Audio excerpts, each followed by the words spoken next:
Дэлхийн геополитикийн урсгал өөрчлөгдөж, тогтворгүй байдал нэмэгдэж буй энэ үед Монгол улс гадаад бодлогын олон тулгуур чиглэлээ хэрхэн бэхжүүлж байна вэ? Мөн Европ дахь түншүүдтэйгээ хамтын ажиллагаагаа ямар төвшөнд ахиулж байна вэ? Энэ чухал сэдвийн хүрээнд бид өнөөдөр студидтэй Европын холбооноос Монгол улсад суугаа элчин сайд хадагтай Ина Марчулянетыг урьж оролцуулаад байгаа нэр таатай байна. Өглөө өндөргий элчин сайд. Thank you very much. Манай студид хүрэлцэн ирсэн баярлалаа. Эхний асуулт маань дипломат харилцаа хамтын ажиллагаатай холбоотой. Монгол улс болон Европын холбооны стратегийн түншлэл өнөөдөр ямар төвшөнд явж байна вэ? Мөн ойрын хугацаанд ойрын жилүүдэд ямар салбаруудад хамтын ажиллагааг илүү гүнзгийрүүлэхээр төлөвлөж байгаа вэ?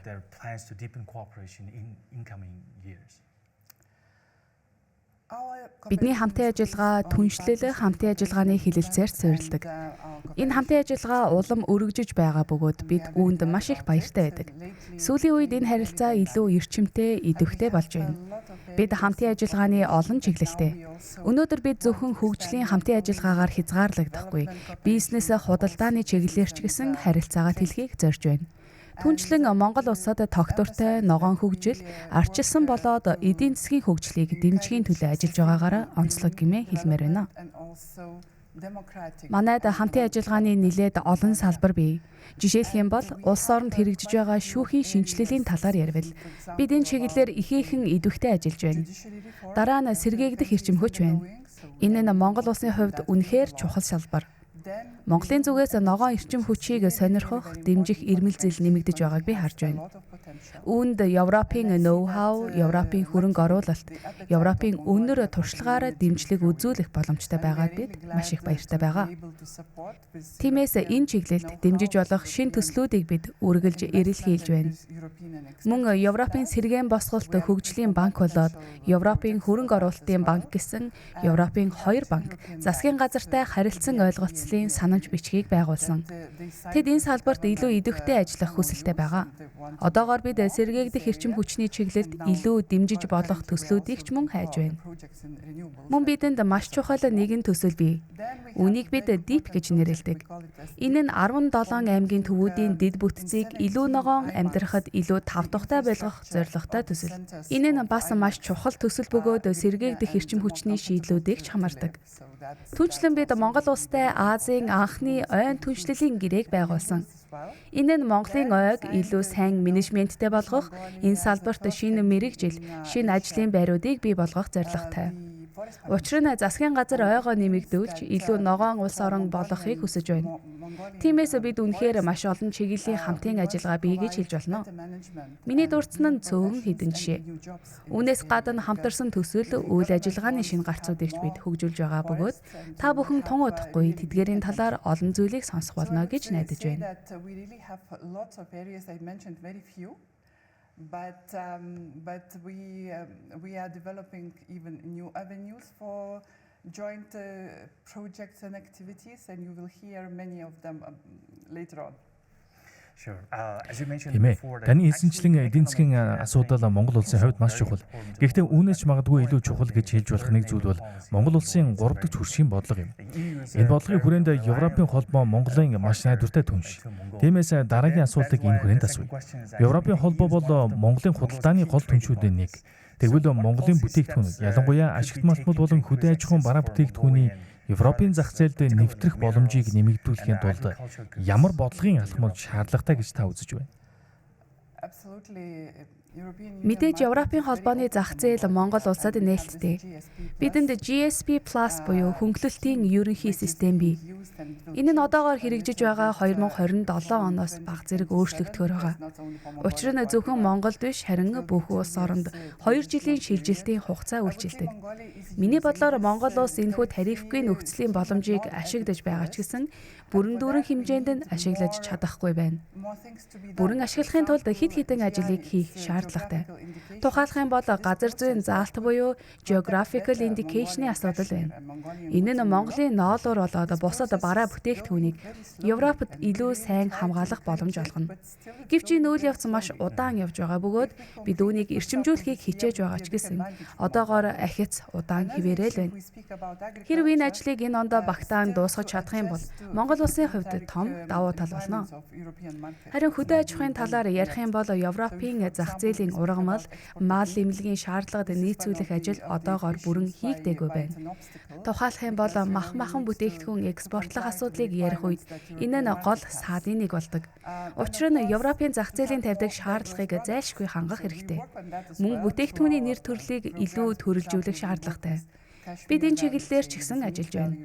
Манай хөтөлбөрүүдийн хүрээнд жишээлх юм бол ноолуурын өртгийн сүлжээ, махны өртгийн сүлжээн дээр ажиллаж байна. Саяхан бид самрын чиглэлээр ч гэсэн мэрэгжилтнүүдийг ажиллуулсан. Самрыг өртгийн сүлжээний үүднээс харж, тэнд юу илүү сайжруулах боломжтойг судалсан байгаа. Учир нь энэ бол Монголын том давуу тал. Монголчууд үүгээрээ бахархдаг. Европт ч гэсэн самарт дуртай.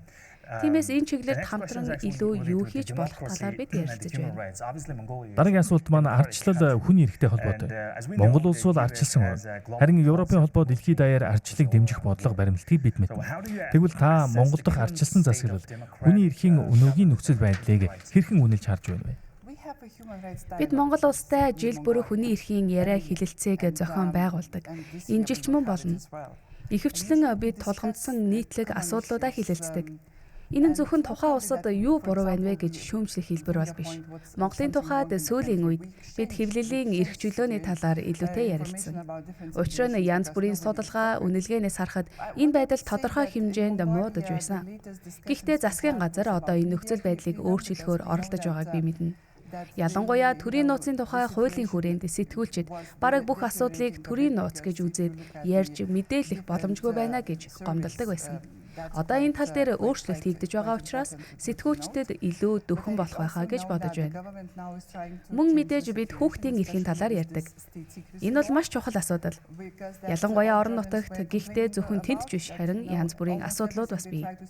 Ийм асуудлуудыг бид тогтмол хүнддэг. Би өмнө нь зах зээл болоод хөнгөлөлтийн ерөнхий системийн талаар ярихдаа дуртай гүчгэлээ. Энэ нь Монгол улсын хөдөлмөрийн эрхтэй маш нягт холбоотой.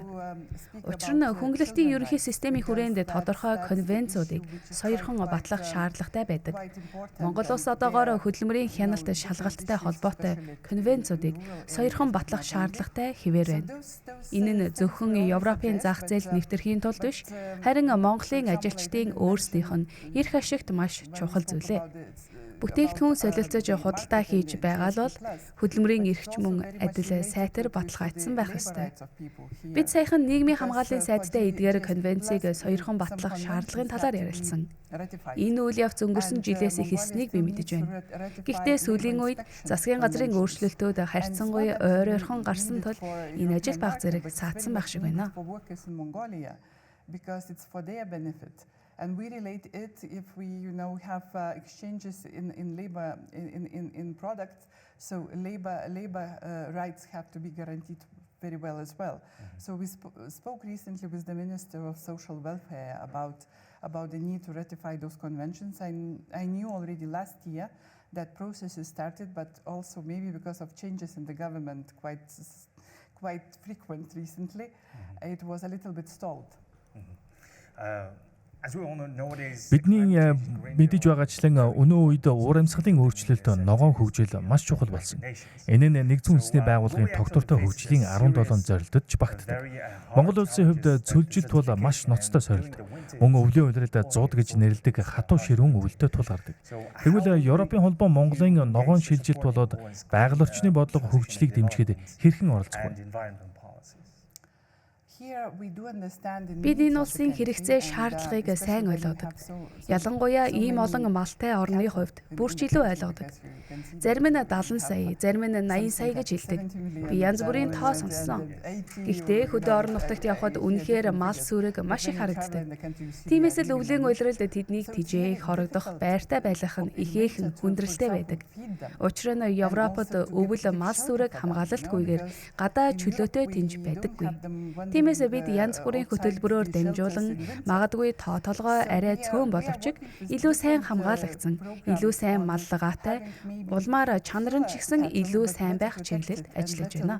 Мөн жишээлх юм бол ойн түншлэл болоод ойтой холбоотой хөтөлбөрүүд нь Монголыг илүү ногоон болгох, газрын хамгаалалтыг сайжруулахад туслана.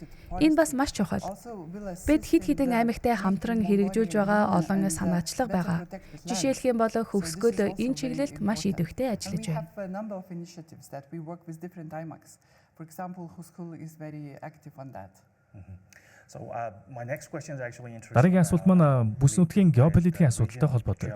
Бидний мэдхээр Монгол улс бол Орос хятадын хоёрын дунд оршдог далаад гарцгүй улс. Тэгвэл өнөөгийн бүс нутгийн геополитикийн нөхцөл байдлыг хүрээнд Монголтой харилцахад Европын холбоо ямар боломж, ямар сорилтыг харж байна? Монголын ардчлал газар зүйн байршлаасаа шалтгаалan дэмжлэг шаардлагатай гэж бид үздэг. Иймээс л бид түншлэлийг улам баттгахыг хичээж байна. Зөвхөн бид ч биш. Монголын бусад хөрш түншүүд ч мөн адил. Бид Монголын хүндрэл бэрхшээл, ялангуяа эрчим хүчний нийлүүлэлт болон эрчим хүчний хараат бус байдлын талаарх дарамтуудыг сайн ойлгодог. Иймээс бид яагаад эрчим хүчний хараат бус байдлыг бүхий л талаар дэмжих ёстой вэ гэвэл аливаа улс эрчим хүчний хараат бус байдал гүйгээр үнэхээр эрх чөлөөтэй бие даасан байж чаддаггүй. Тиймээс энэ бол маш чухал асуудал. Бид Монголыг энэ чиглэлд урагшлахад нь дэмжиж байгаа. So this is very important and we are supporting Mongolia going to this direction. Hopefully it will happen soon. Европын холбоо бол өргөн хүрээ том хэмжээний бодлого үйл ажиллагаатай гэдгийг бид мэднэ. Тиймээс дараагийн асуулт маань манай залуу үеийн боловсролтой илүү холбоотой. Монголын залуучуудын Европт суралцах боломжийг Erasmus+ болон бусад хөтөлбөрөөр дамжуулан нэмэгдүүлэх талаар ямар төлөвлөгөөтэй байгаа вэ? Миний бодлоор Монгол оюутнууд Европт суралцахыг үнэхээр хүсдэг. Ихээр ч суралцдаг байгаа. Учир нь тэд Европын маш олон өөр улсад сурч байна. Манай гишүүн орнууд ч Монголд маш олон тэтгэлгийг олгодог. Жишээлх юм бол Унгар улс жилбэр Монголд 200 тэтгэлгийг олгодог. Бусад орнууд ч мөн адил. Одоо жишээлбэл Европын өдрүүдийн үеэр бид уламжлал ёсороо Европт хэрхэн суралцах, хаана суралцах, хэрхэн өргөдөл гаргах талаар олон мэдээллийг өгдөг. So we will do this year as well in Darhan. Энэ жил ч бид ийм ажлыг Дархан хотод зохион байгуулна. Мөн Европын холбооноос олгодог Erasmus тэтгэлгүүд нь өрсөлдөөнтэй боловч үнэхээр маш өндөр чанартай, маш сонирхолтой хөтөлбөрүүд байдаг. Учир нь оюутнууд ихэвчлэн зөвхөн нэг улсад биш, 2 жилийн хугацаанд Европын 3 өөр улсад суралцах боломжтой байдаг. Тийм оюутнуудыг бид маш азтай гэж боддог. Учир нь тэд маш уян хатан хөтөлбөрөөр суралцсан. Жишээлбэл Скандинавын соёл, сургалтын арга барилын талаар мэдлэг олж аваад дараа нь Европын өмнөд хэсэг рүү шилжин тэнхгийн боловсролын орчноор суралцах боломжтой. Then move to south of Europe and to learn about the environment for education there. It's really a big asset. Энэ бол үнэхээр маш том давуу тал. Бидэнд ийм хөтөлбөрөөр суралцаад төгссөн сэтгэл хангалуун байдаг төгсөгчид цөөнгүй бий.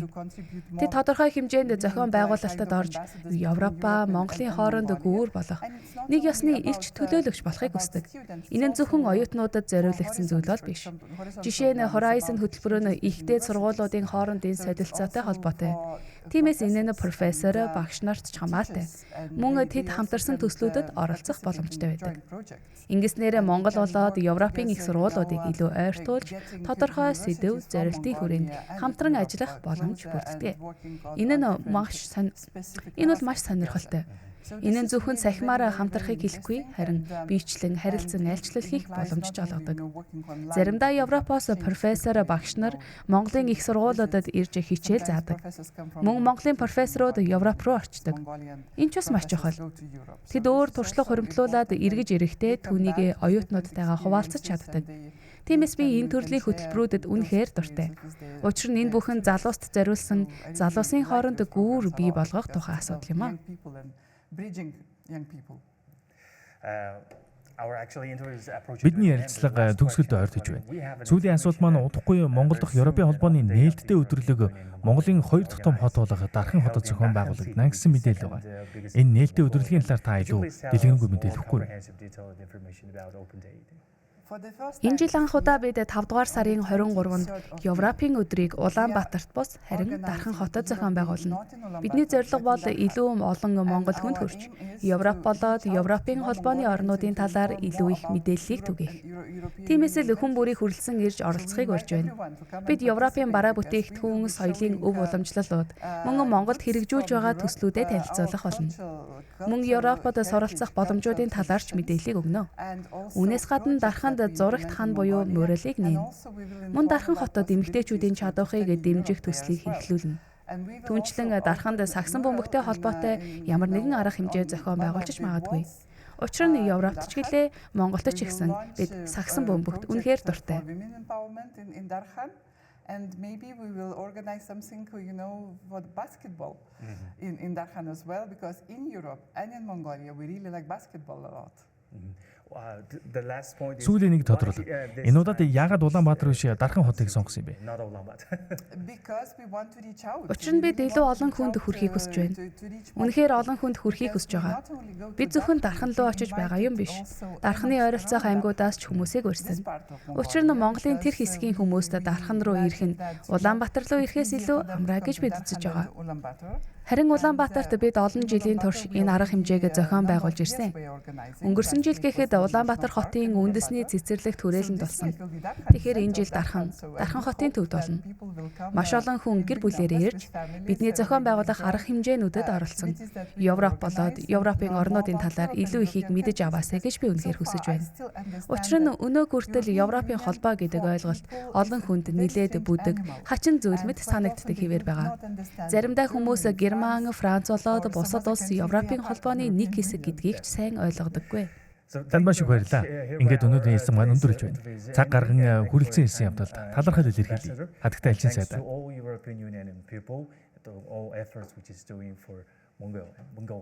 Маш их баярлалаа. Бид студид яг цаг үеийн асуудлаар Европын холбооны элчин сайд, онц бүгд бүрийн хэд элчин сайд хатагтай энэ Марселентэй ярилцлаа.